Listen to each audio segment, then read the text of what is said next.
أمل وسط الظلام. سمية كانت بنت كتعيش في مدينة آسفي، من عائلة بسيطة ولكن متخلياش عليهاش.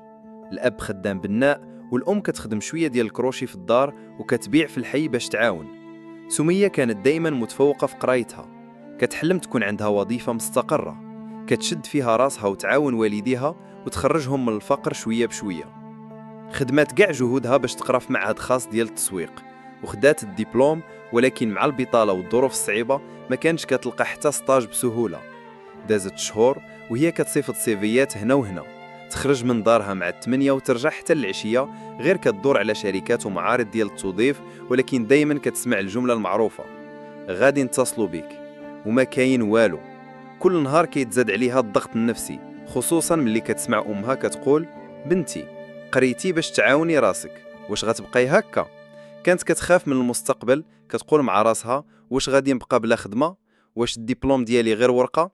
بدا اليأس كيدخل لقلبها. ولكن في نهار خميس وهي كتشوف الميساجات في الإيميل، طاحت عينيها على واحد الرسالة شكلها محترم بزاف: عزيزتي سمية، نحن شركة دولية تبحث عن موظفين للعمل عن بعد في مجال التسويق الرقمي. فرحت، حسات بحال شي ضوبان في آخر النفق، قلبها بدا يدق وعينيها كيضويو.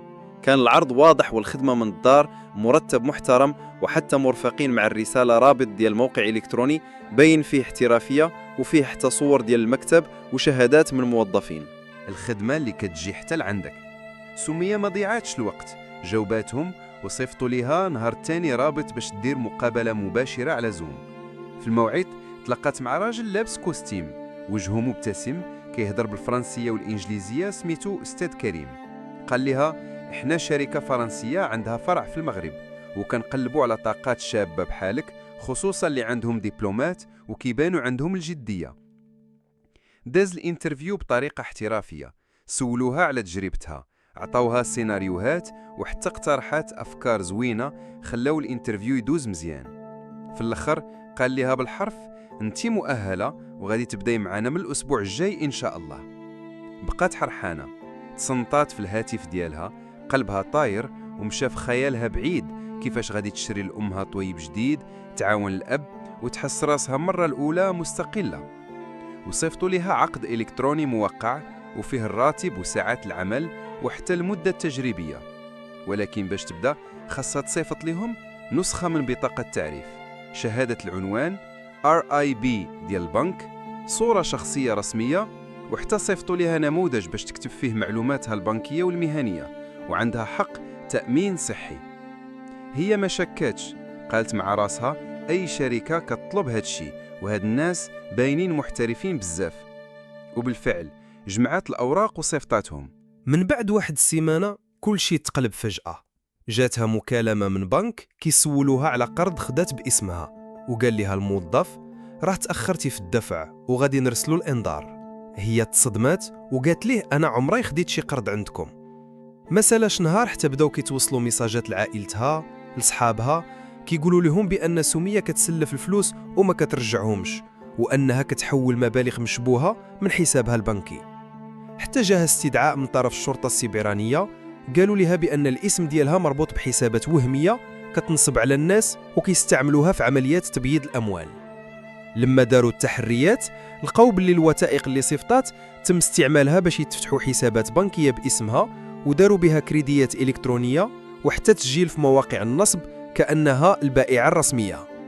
زاد الطين بلة أن الحساب ديالها في البنك بدا فيه تحويلات مالية جاية من الخارج، وخرجت مبالغ لتركيا، دبي والفلبين. تحولت فجأة من ضحية المتهمة. الشرطة كتقول خاص التحقيق، البنك باغي فلوسو، الناس كيتصلوا بها كيسبوها، والعائلة ديالها تفرقات، يمكن كانت مشاركة، الله أعلم. دخلت سمية في حالة نفسية خايبة، حبسات تخرج ولات كتخاف من التليفون، ما بقاتش كتاكل، وليلها ولات دموع وأرق. الدبلوم ما بقاش كيسوى، الحلم ولا كلابوس، والمستقبل غامض. دازت أسابيع وسمية ما عرفاتش رأها شكون ولات. من بعد ما كانت كتفيق بكري وتلبس مزيان وتقلب على وظيفة، ولات كتسهر بالليل خايفة من الغد وكتنعس في نهارها باش تهرب من الواقع. ما بقاتش قادرة تخرج من الدار، كل شي كيشوف فيها بنظرة الشك، حتى الناس اللي كانت كتعتبرهم صحابها بداو كيتفادوها. الأب بدا كيتقلق حيت البوليس كيجيو يسولوه، والأم رضات بالصدمة. قالت ليها مرة: بنتي، واش كنتي كتخدمي معاهم بصح؟ كلمات بحال هادو كيهدوا القلب. المحامي اللي شد قضيتها قال ليها بالحرف: غادي نحتاجوا وقت بزاف باش نثبتوا باللي انتي ضحية ماشي شريكة. وهنا عرفت سمية باللي الكارثة ماشي غير في المصائب اللي وقعت، ولكن في فقدان الثقة في نظرة الناس ليها، وحتى في النظرة ديالها لراسها.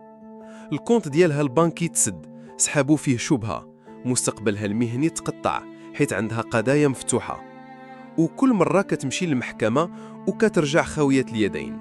لا تعويض لا اعتذار، غير ورقات، توقيعات وانتظار طويل. العبرة اللي خاص أي واحد يسمعها، القصة ديال سمية خاص تبقى في بال كل بنت وكل شاب كيحلم بوظيفة. ماشي أي عرض كيجيك على طبق من ذهب هو فرصة حقيقية. ما تعطيش المعلومات ديالك الشخصية لأي جهة غير موثوقة، وخاصك دير بحث عميق على الشركة. كاينة في السجل التجاري، كاينة وجود رسمي، عندها عنوان فعلي ولا غير أونلاين. تاخد انترفيو في زوم ماشي دليل على المصداقية. حتى المحتالين تيتعلموا يتكلموا ويلبسوا مزيان ويقنعوك. أي وثيقة فيها معلومات شخصية، بطاقة، RIB، شهادة سكنة، كتقدر تولي سلاح ضدك. وخاصك تعرف بأن الشبكات الإجرامية السيبرانية ولات ذكية بزاف، وكتستغل الضعف، الحاجة والثقة الزايدة.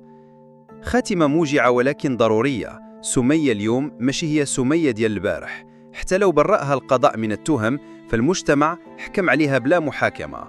فرص كثيرة ضاعت وعلاقات كثيرة تقطعت، ولكنها قررت ما تسكتش. دارت صفحة في الفيسبوك كتشارك فيها قصتها، وكتبغي توعي الشباب بحالها باش ما يطيحوش في الفخ اللي طاحت فيه. قالت في جملة مؤثرة: كنت كنقلب على خدمة باش نبني حياتي، لقيت راسي كنحاول غير نرجع اسمي نقي